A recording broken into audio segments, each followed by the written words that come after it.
जो mental math कक्षा 10, मैं हूं हरी सर और आप सभी बच्चे देख रहे हैं आपका अपना YouTube channel math with Hari sir special Hindi medium के बच्चों के लिए।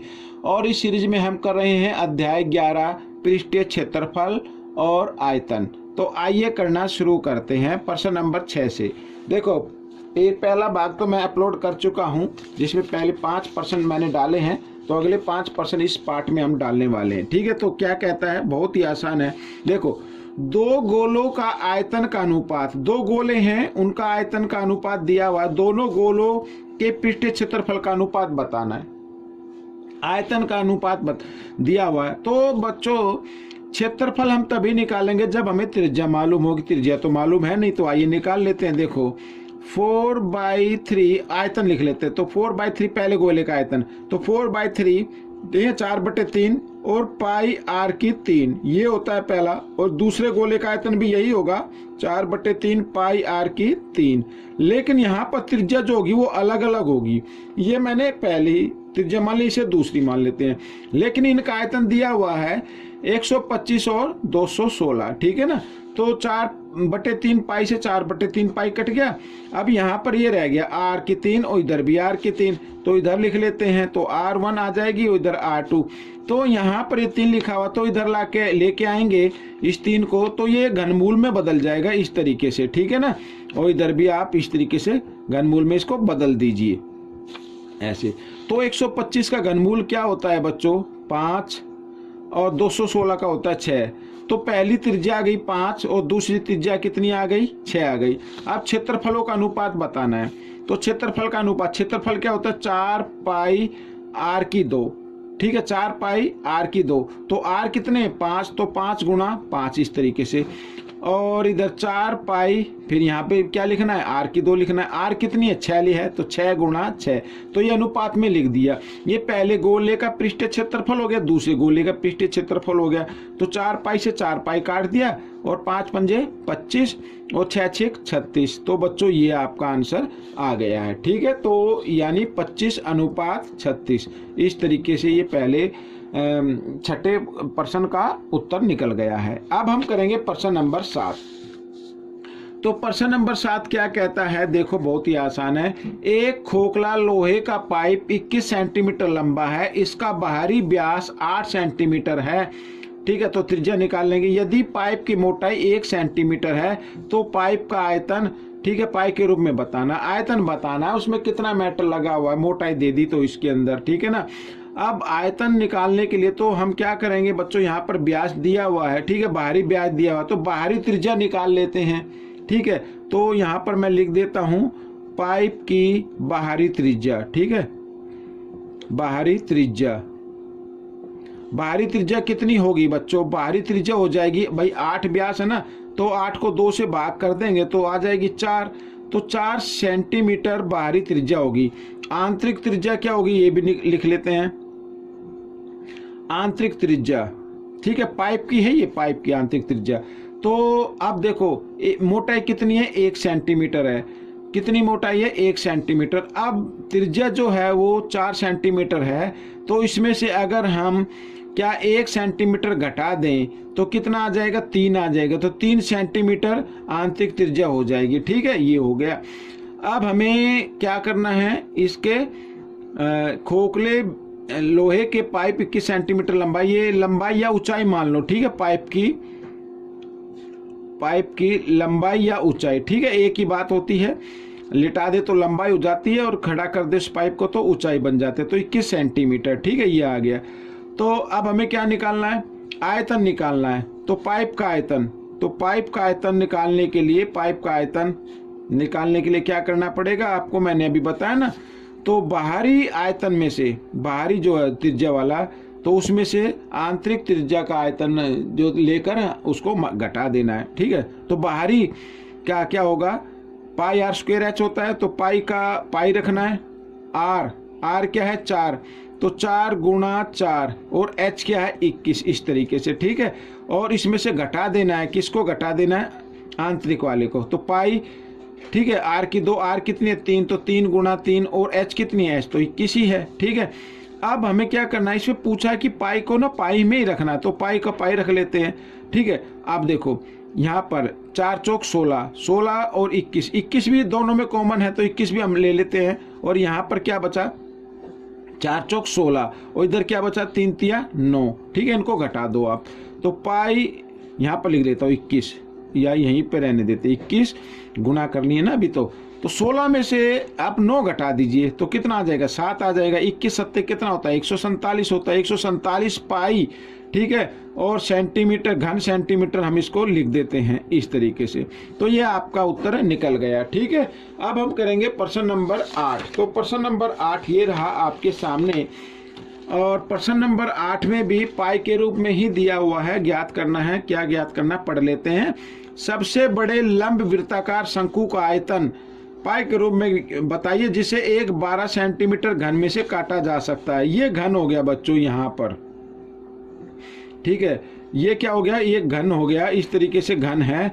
और इसमें से ये काटा गया है एक, क्या, एक शंकु काटा गया है, ठीक है, बड़े लंब वृत्ताकार। तो बड़े से बड़ा शंकु। तो अब बच्चों यहाँ से अगर इसको काटेंगे तो इस तरीके से, तो यहाँ पर ये अगर 12 सेंटीमीटर, तो शंकु का व्यास भी कितना हो जाएगा, 12 हो जाएगा। और उसकी ऊंचाई भी कितनी रहेगी, उसकी ऊंचाई भी क्या रहेगी, उसकी ऊंचाई भी कितनी हो जाएगी, 12 रहेगी, ठीक है ना। क्योंकि घन की सभी भुजाएं बराबर होती हैं।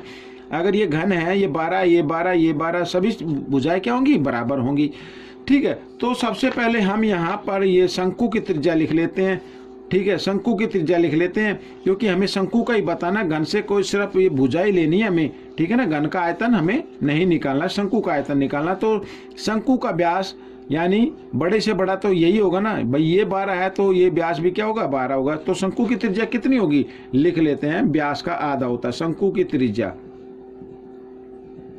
शंकु की त्रिज्या होगी 12 को 2 से भाग कर दीजिए, यानी 6 सेंटीमीटर आ जाएगी, ठीक है। ये आ गई, 2 एकम 2, 2 छिक 12, इस तरीके से। अब शंकु की ऊंचाई क्या होगी, शंकु की ऊंचाई, तो शंकु की ऊंचाई तो बच्चों वही होगी भाई, 12 है तो ये ऊंचाई भी 12 होगी, तो 12 सेंटीमीटर, ठीक है। अब शंकु का आयतन निकालना है, तो शंकु का आयतन, तो शंकु का आयतन का फॉर्मूला होता है बच्चों 1/3 पाई आर स्क्वायर एच। तो पाई की जगह पाई रखना है, आर, आर क्या है 6, तो 6 गुणा 6 और एच लिखा हुआ है, तो एच क्या है 12 है। तो 3 से काट दे, 3 एकम 3, 3 चौक 12, ठीक है ना। अब यहाँ पर 6 छिक 36, 36 को 4 से क्या कर दो आप, गुणा कर दो, ठीक है। 36 दूनी 72 और 72 और 72 कितना हो जाएगा बच्चों, ठीक है। ये 72 और 72 हो जाता है, 2 और 2 4, 7 8 14, 144 हो गया, ठीक है। 4 छिक 24, 4 3 12, यानी 144 पाई। और ये आ गया आपका आयतन घन सेंटीमीटर, इसको लिख देते हैं, ठीक है। ये प्रश्न आपका हल हो गया। प्रश्न नंबर 9 क्या कहता है, ये रहा आपके सामने। तो प्रश्न नंबर 9 कहता है यदि घन की प्रत्येक भुजा को 3 गुना कर दिया जाए तो उसके कुल पृष्ठीय क्षेत्रफल में कितने प्रतिशत की वृद्धि होगी, ठीक है। ये भी आसान है। तो पहले हम भाई 3 गुना करने से पहले का जो है, मान लो ए है, माना घन की भुजा, माना घन की भुजा कितनी है, ए सेंटीमीटर है, ठीक है। यहाँ पर मैं लिख देता हूँ ए सेंटीमीटर है। और घन का पृष्ठीय क्षेत्रफल क्या होगा, घन का पृष्ठीय क्षेत्रफल, घन का पृष्ठीय क्षेत्रफल होगा 6 गुणा भुजा की 2, ये होगा, ठीक है। यानी ए गुणा तो आएगा तो यही ना, 6 ए की 2 आ जाएगा, ये आ गया। अच्छा, अब पूछा कि उसकी भुजा को 3 गुणा कर दिए, तो घन की नई भुजा, घन की नई भुजा, नई भुजा कितनी हो जाएगी, 3a हो जाएगी बच्चों। 3 गुणा कर दिया, पहले a थी, अब 3 से गुणा कर दिया, 3a हो गई। अब घन का पृष्ठीय क्षेत्रफल निकाल लेते हैं, घन का पृष्ठीय क्षेत्रफल, इसको सेंटीमीटर लिख लो चाहो तो लिख, ठीक है। तो फॉर्मूला तो वही होगा, 6 गुणा 3a गुणा 3a, ठीक है। 3 तिया 9, 9 छिक 54, तो 54a की 2 हो गया बच्चों। ये आ गया आपका दूसरा क्षेत्रफल। और इसको चाहे तो सेंटीमीटर, भाई इसमें दिया हुआ नहीं है सेंटीमीटर, ठीक है ना, इस तरीके से लिख लीजिए। अब पूछा है कितने प्रतिशत की वृद्धि होगी, पहले वृद्धि देख लो कितनी हो गई वृद्धि, तो वृद्धि हो गई बच्चों, वृद्धि हुई, ठीक है। भाई 54A है ना, 54 में से 6 घटा लो ना पहले सीधे, ठीक, सीधी सी बात है। तो 48 हो गया बच्चों, 48, ठीक है। यानी अब ये पूछा कि कितने प्रतिशत की वृद्धि हुई, तो ये लिखना है वृद्धि प्रतिशत में, ठीक है, वृद्धि प्रतिशत में। तो किस में वृद्धि हुई बच्चों, ये इसमें हुई 6A में, ठीक है, किस में हुई, 6A में हुई। तो 6A को लिख देना है आपको नीचे, 6A की 2, और कितने प्रतिशत यानी कितनी वृद्धि हुई, 48। तो क्योंकि हमने इसमें A नहीं लिया तो यहाँ पर A की घात 2 लिख दीजिए, और इसको गुणा कर देना है किससे, 100% से, 100% से गुणा कर देना है। अब A की 2 से A की 2 काट दीजिए, 6 एकम 6, 6 अट्ठे 48, 8 को 100 से गुणा कर दो, 800। तो 800% की वृद्धि हो गई बच्चों। 3 गुना अगर हम किसी भी घन की भुजा को हम क्या कर दे, किसी भी जो घन की जो भुजा है उसको 3 गुना कर दे, तो उसका जो पृष्ठीय क्षेत्रफल आएगा उसमें 800% की वृद्धि हो जाएगी, ठीक है ना। आइए करते हैं प्रश्न नंबर 10। ये रहा आपके सामने प्रश्न नंबर 10। देखो बहुत ही आसान है प्रश्न नंबर 10 भी। क्या कहता है प्रश्न नंबर 10, लिखा है यदि एक अर्धगोले का कुल पृष्ठीय क्षेत्रफल 462 वर्ग सेंटीमीटर है तो उसका वक्र पृष्ठ क्षेत्रफल निकाला। और अर्धगोले का कुल पृष्ठीय क्षेत्रफल, फॉर्मूला याद होना चाहिए बच्चों, अर्धगोले का कुल पृष्ठीय क्षेत्रफल क्या होता है बच्चों, 3 पाई r की 2 होता है, ठीक है ना। ये फॉर्मूला होता है, याद रखना भाई। ये अर्धगोला है, ये ऐसे क्या है, अर्धगोला है। अब इसके चारों तरफ का निकाले तो वो वक्र पृष्ठ क्षेत्रफल आता है।